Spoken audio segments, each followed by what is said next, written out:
Welcome, everyone, to the Passionate Pack Rat. What we're looking at right here are some albums, record albums, from the 1950s, early 1950s, late 1940s, I'm assuming. I haven't really investigated this, but it's an interesting story about these albums. Back in the 60s, 1960s, when I was a kid, a young kid, we had a cottage on the Riedel Canal. And down from our cottage, 4 cottages down from us, was my great grandmother's cottage. And when she passed, my uncle took the cottage over, but hadn't really used it for a couple of years. And finally, he decided to go down and clean it out. So I went with him, and inside the cottage was quite dilapidated.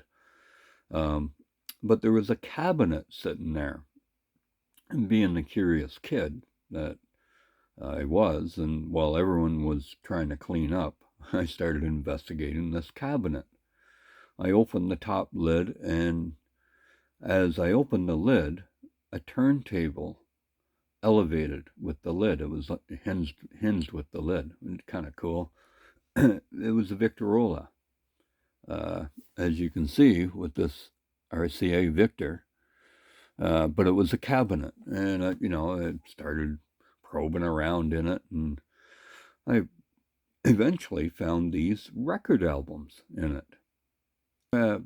Go ahead 30 years, in the 1990s, I decided to take my wife and my one child at the time, back to Ontario, meet some of the relatives that they hadn't met. So I took them down to our cottage. And we went over to my great-grandmother's, or my uncle's cottage by then. And again, it hadn't been lived in for a while. It was quite obvious. So anyways, the door was unlocked, so we went in. And here was this Victrola sitting there, looking worse for care.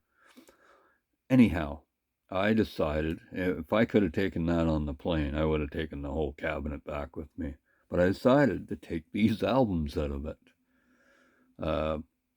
Now, forward to 30 more years, to present day, and last couple days ago, I ran into a friend of mine who has a Victrola.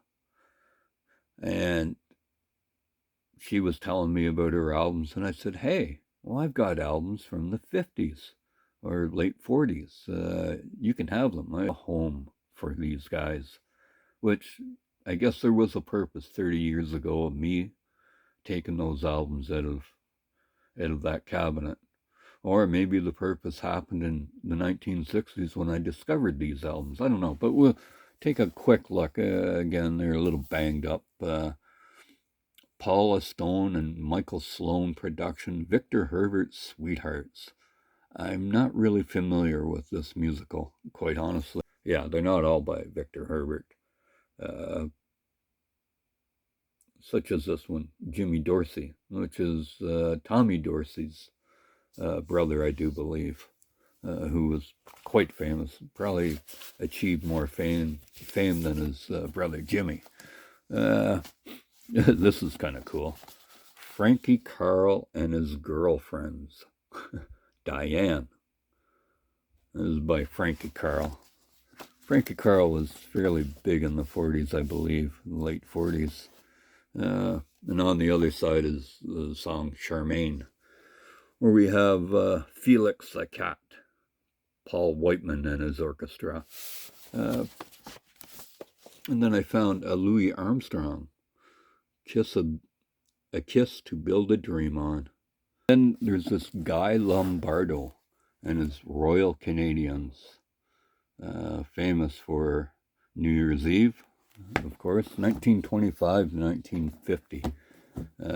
Kind of cool. And there's, again, just not Guy Lombardo, it's various artists. So, I'll show you this just quickly. So anyways, You know, and these, maybe I should just show one of these albums, how thick they are. I mean, you could build a house with one of these, use it as a hammer. I mean, they're these things, and it's funny with these Victrolas, they came with little needles, and they look like nails, and they did a number on on this plastic. Let me tell you, are these playable? Probably. I don't see my story with these albums, and I'm quite pleased I found a home for these guys, because I can't play them. Oh, we're missing a record there. Oh dear, that's terrible. But yeah, I love that. I love the little dog. His master voice, Victor. Take care.